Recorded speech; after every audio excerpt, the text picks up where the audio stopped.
0.0003 divided by 2. Here 2 is a divisor, so it will be helpful for us if we take the multiplication table of 2. 2 times 0, 2 times 1, 2, 2 times 2, 4, 2 times 3, 6. To find out the multiplication table of 2 easily, just add 2 with the previous step. 0 plus 2, 2, 2 plus 2, 4, 4 plus 2, 6. This will continue. 2 goes into 0 how many times? 0 times. 0 times 2, 0. To subtract, you are getting 0. Bring this 0.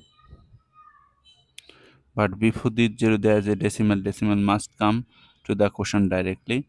2 goes into this 0, 0 times. 0 times 2, 0. Subtract 0. Bring down this 0.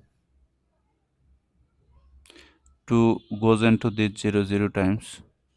0 times 2, 0. Subtract 0. Bring down this 0. 2 goes into this 0, 0 times. 0 times 2, 0. If you subtract, you are getting 0. Bring down this 3. 2 goes into 3 how many times?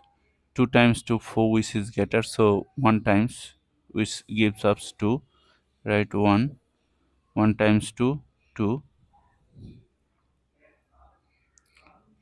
If you subtract, you are getting 1. To continue this process, you can add tailing 0, right? You can add any number of tailing zeros, as this is a decimal. Bring down this 0, so 10. 2 goes into 10 how many times? 5 times.